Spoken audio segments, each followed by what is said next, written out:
Today, we're diving into the biggest, most complicated, and frankly, most argued over naval battle of the First World War. This is the story of the Battle of Jutland, a clash of titans that somehow managed to decide nothing, and at the same time, absolutely everything. So, picture this. It's late in the afternoon, May 31st, 1916. You're in the cold, gray waters of the North Sea, and out there, steaming towards each other, are two of the most powerful fleets ever assembled. And the craziest part, neither one has any idea what's really about to go down.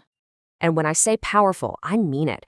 We're talking about nearly 250 warships. These are the steel behemoths of the era, dreadnoughts, battle cruisers, the whole shebang. For the first and only time in the war, the world's two greatest navies were about to have their big winner-take-all showdown. In one corner, you have the heavyweight champion, Britain's Royal Navy, Grand Fleet, the undisputed ruler of the waves. And in the other, the challenger, the German High Seas Fleet. They're smaller for sure, but they're modern and they're desperate to make a name for themselves. This was the fight everyone had been waiting for. And that is the million-dollar question, isn't it? Because once the shooting stopped, both sides threw their hands up and claimed victory. The scorecard tells one story, but what happened after the battle tells a completely different one. To figure out who really won, we gotta go back to the beginning. So what brings these two giants to blows? Well, it all comes down to Britain's naval blockade. It was like a giant boa constrictor, slowly squeezing the life out of Germany's war economy. The Germans knew they couldn't just sit there and take it. They had to do something bold. They had to set a trap. And they needed a trap, because just look at these numbers. It wasn't even close. The British had way more dreadnoughts, way more ships in general. Going toe-to-toe with the Grand Fleet would have been suicide for the Germans. So, if you can't win a fair fight, you don't fight fair. You get clever. And here's the German plan, straight from the horse's mouth. Their commander, Admirals Scheer. The idea was pretty simple, really. A classic bait and switch. They'd use a small, fast group of ships to lure a chunk of the British fleet away from the main group, pull them into an ambush, and then slam the trap shut with their entire fleet. All right, so the German plan is officially in motion. And the bait for this trap? Their battle cruisers. Think of these as the fast glass cannons of the fleet. Big guns, high speed, but not a lot of armor. The first shots are about to be fired, and the trap is about to spring.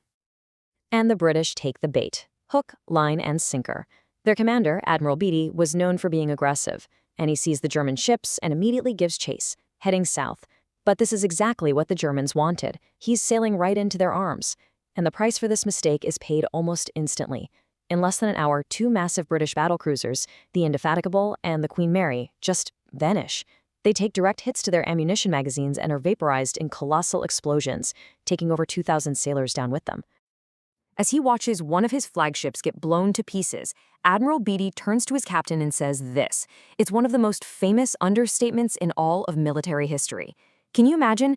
It's not just something wrong, it's an absolute catastrophe, and it shows just how stunned the British were. Their supposedly invincible ships were proving to be shockingly fragile. So just as Beatty is trying to process these horrific losses, he looks to the horizon and sees it. The entire German high seas fleet. The trap has been sprung. He knows he's been had, so he does the only thing he can. He turns his ships around and starts running north. The hunter has just become the hunted. But, in an incredible twist, he's now the bait, luring the Germans into an even bigger trap. This brings us to the ultimate move in battleship combat, crossing the T. It's what every admiral dreamed of doing. As the German fleet charged north, the main British fleet, led by Admiral Jellicoe, executed a perfect turn, laying their entire line of battleships across the Germans' path. Now think about that. It means every single British ship can fire all of its main guns, a full broadside, while only the few German ships at the very front of the line can shoot back. It's a complete slaughterhouse. The German Admiral, Scheer, sees this nightmare unfolding and knows he is seconds away from being annihilated. He orders a full retreat, an emergency 180-degree turn. But to pull that off, he needs to buy time. So he orders his already battered battlecruisers to do the unthinkable, charge straight at the British guns. It was a suicidal mission that became known as the Death Ride, an act of pure, desperate courage that saved the rest of their fleet.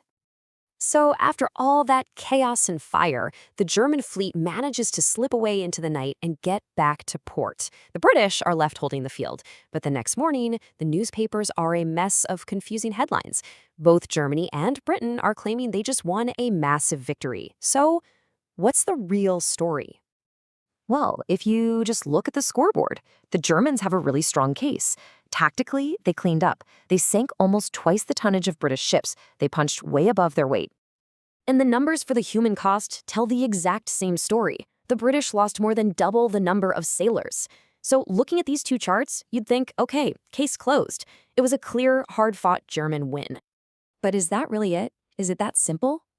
Well, not so fast. Because there's winning a battle, and then there's achieving what you set out to do. Battles aren't just won on a scoreboard. They're won by achieving your mission. And this is the part that really matters. Let's look at the big picture. What was the German goal? To break the blockade. Did that happen? Nope. The blockade was stronger than ever. Did they destroy a big chunk of the British fleet? No. Their plan failed. In fact, the German fleet was so shaken up, they never seriously challenged the British again for the rest of the war. So while they lost more ships, the British won on every single strategic level. And in war, that's the only level that counts. But the story of Jutland doesn't just end with who won. Not even close. The battle's real legacy is what it taught everyone about modern naval combat and the incredible chain reaction it set off across the world. For starters, people had to ask, why did those British battlecruisers just blow up? Well, it came down to a couple of critical flaws. First, their armor-piercing shells were terrible. They often broke apart on impact instead of doing their job. But the bigger issue was safety. The Germans were super careful about how they handled their explosives. The British, not so much. They had lax protocols that basically created a highway for a single spark in a gun turret to travel straight down into the main ammunition storage. And that's exactly what happened. And the fallout from this strategic failure was just massive. Jutland proved to Germany once and for all that their big, shiny battleships couldn't beat the British. So they made a fateful decision. They put all their chips on a new bet: unrestricted submarine warfare. Their U-boats would sink any ship heading to Britain, military or civilian. And that desperate gamble is what finally pushed the United States into the war in 1917, which ultimately sealed Germany's fate. After Jutland, the German high seas fleet became what's known as a fleet in being. Think of it like a dangerous animal stuck in a cage. It's still powerful, and the British had to keep a constant watch on it, which tied up their own ships, but it was contained. It could no longer come out and actually win the fight for control of the seas. It existed as a threat, but that's all it could be. And that leaves us with one last really fascinating question to chew on.